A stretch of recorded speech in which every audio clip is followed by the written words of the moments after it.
Pound for Pound Boxing Channel. It's your host Frederick.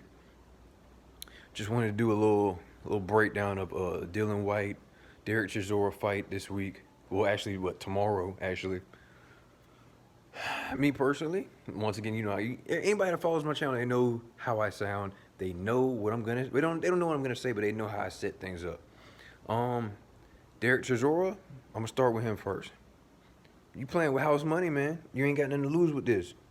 You coming off of a knockout win, come from behind victory knockout win of was it Carl Tacom or whatever.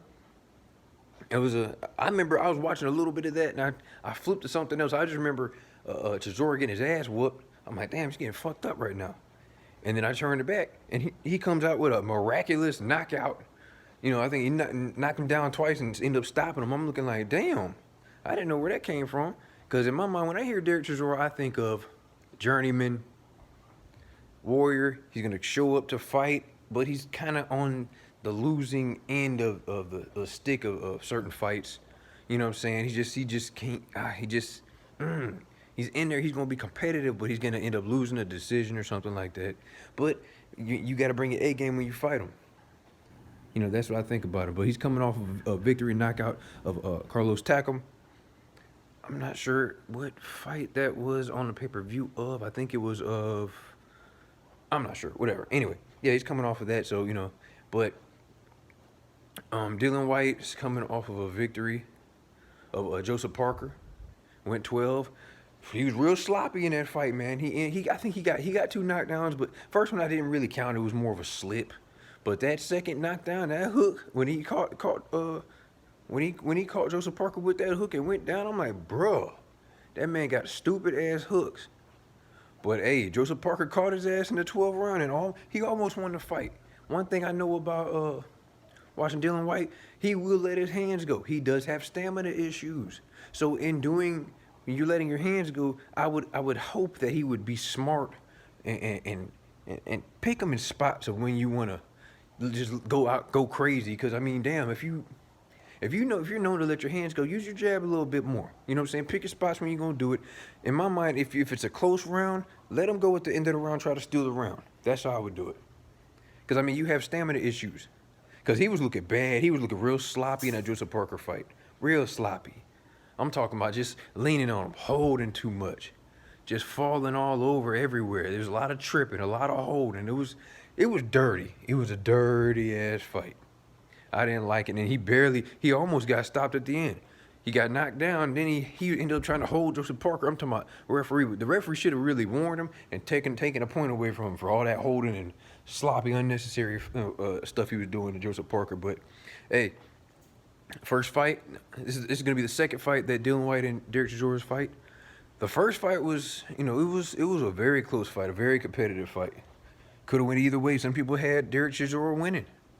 I think that's why, Dillian Whyte was like, you know what, let me go put all these doubters to shame and go ahead and win this fight again. But in my mind, you got too much on the line if you're Dillian Whyte, bruh. You are you're supposed to be number 2 in the WBC rankings. The only reason why you're not number 1 is because you're WBC silver champion, but you're not number 1 because of the whole, I think it was, the whole, what was it? It was a Deontay Wilder fight, and he was supposed to fight Ortiz the first time. Ortiz had he had to pull out or something like that. I don't know. I think it was I think it was the blood pressure situation. He pulled out of the fight. So instead of having Dominic Breazeale against Stavern fight for the mandatory spot, they had Stavern step up and take the main event against Wilder, and Breazeale ended up fighting someone and getting the mandatory spot. So, hey, he weren't available. We had to get a mandatory spot. So, yeah, that's how that is. Dominic Breazeale is the mandatory. He's got a fight this week on Fox. I'll break that down later.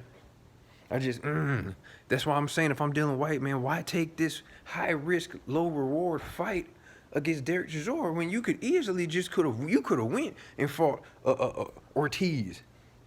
Ortiz even said, hey, listen, we can fight, let's do it. You could have fought him on the undercard of Tyson Fury and Deontay Wilder. But nope, he was like, no, I got my own main event. We could do it in at the O2 in December.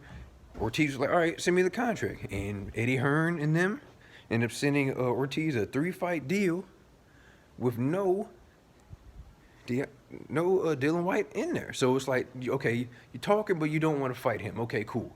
Whatever, let's move on. Big Baby said you can get it. You don't want to fight him. Okay, cool. Dominic Brazil even said, hey, listen, if there's any problems, anything, if you want this work for the mandatory spot, since we both think we got the mandatory spot, let's fight it out and the best man get the mandatory spot. You don't want to do that. I don't know what this man want to do. I don't know what he's waiting on. You say you want Wilder. You say Wilder's running from you, but you ain't running to him. You could have legitimately got the mandatory spot before you even fought Joseph Parker. So what's the game plan? What are we doing? And then there's rumors I've been hearing about him possibly fighting AJ again in April. But now I'm hearing that AJ wants to fight somebody else not named Dillian Whyte. So it's like, what are we doing? It's either you picking AJ or you going for Wilder. The easiest way is to go against Wilder, because with the whole AJ situation, you just waiting on him to hopefully make a decision. With Wilder, you can get that mandatory spot fighting Brazil, and that's it. I don't know what you're doing. I don't know what you want to do. But to me, the first fight between Derek Chisora and Dillian Whyte was a close fight. In my mind, if I'm Dillian Whyte and I got that victory, hey man, that shit was too close. I'm good. Let me go ahead and move on with my career. Why go backwards and take a chance? So hypothetically, if you lose, what happens to you now? Now you're not only falling from the mandatory spot of the WBC, you falling out of any contention of fighting AJ again. So now you right back to where you was. Now you're gonna be begging Ortiz. You're gonna be begging Big Baby and them to fight. See, I don't understand that, bruh. But hey, from Derek Chisora, like I said before, you playing with house money. You win this fight, man. You back in this. You were back in it. You were back in it. He has changed his lifestyle. He said he's changed his lifestyle. He signed with David Haye. They got, they're ready to go. He's taking his career more serious. He knows this might be his last chance for anything. So salute to both fighters, man. I pray for a good fight. I want everything to be clean. Let's make this thing happen. Let's go home safely to your families and put everything on the line, baby.